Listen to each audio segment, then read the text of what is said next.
West Coast is beautiful this time of year. The best time to come if you're a NASCAR fan is second Daytona weekend, because we are not betting on that race. That is a terrible race. It's Rob CWV. Here for the FTA guys, college kids, the whole family. Our NASCAR betting, we're not going to send you any picks this week on Cup and Xfinity. Not because we're not winning, we just keep winning. 65% on the year, plus 13 units, blah, blah, blah. Hit a plus 220 in our package last week, and you don't get a lot of that because you generally get stuff down more around even money. San Diego today, Vegas in a couple. But here's the deal.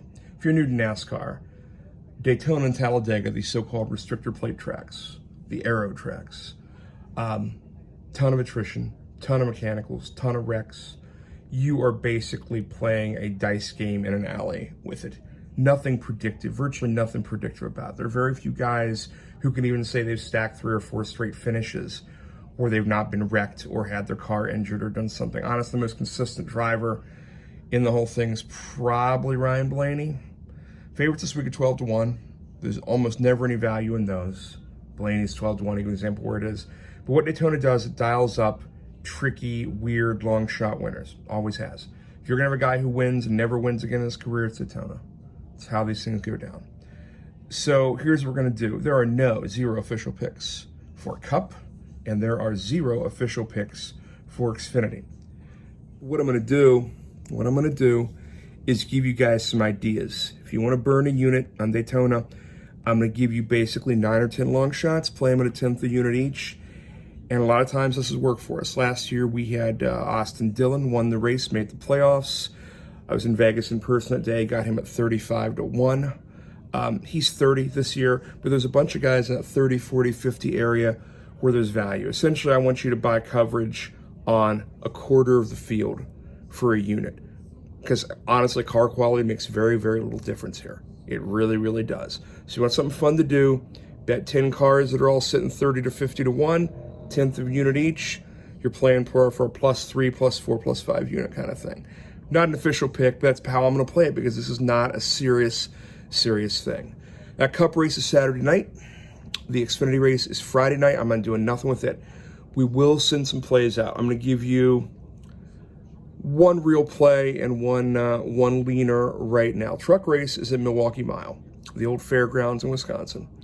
It's a long, straight, flat track. Imagine longer Wilkesboro, IRP, Martinsville environment. A lot of tire wear to deal with. Short race, 175 laps, 175 miles at the appropriately named Milwaukee Mile. One play, and one play only so far. It's a matchup.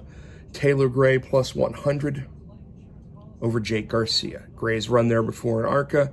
Strong car, strong Toyota team this year. Garcia's never been on that track before in a stock car or a truck. This feels about right. Taylor Gray is a guy I've been in love with for 3 years. Has had to nibble around the edges on him. Still hasn't won yet. Not saying he wins tomorrow, but matchup, take him over Jake Garcia, even money. Superbrook's got it. Might have some other places. Not a lot of places running trucks. Also, that truck race will not be until Sunday afternoon. So you've got some time. If other things pop up, watch my Twitter at RobCWV, see if we come up with anything good to add on. Other play I like, not an official play yet, but we're going to nibble on something else. Grant Enfinger, top 5. There is a +170 out there. Get the +170. There's +120s, +130s. Grant Enfinger, top 5, +170. He's been great at this track before. He's running the ARCA race as a warm-up to this race, so a bunch of fresh track time. He's great on these sort of flat tracks, and he just found out this week his team's closing. GMS Racing is done racing trucks. They're going to Cup with the legacy Jimmy Johnson Group, and GMS is gone. So Enfinger is in the playoffs. He's won some races this year.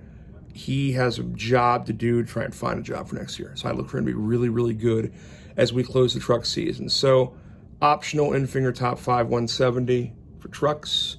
I like Taylor Gray. Make sure it's Taylor Gray, not Tanner. Taylor Gray over Garcia +100 Superbook. We'll be back next week with some normalcy, back to normal tracks where we have predictive value, where we're not in Daytona getting arrested on live PD, and these guys are making a mess out of all their cars. I'm Rob CWV. Thanks to the FTA guys. Thanks to the West Coast. Thanks to Matt and the rest of the college kids and the gang. We'll see you next week. NASCAR is back for week 1 of the playoffs. See ya.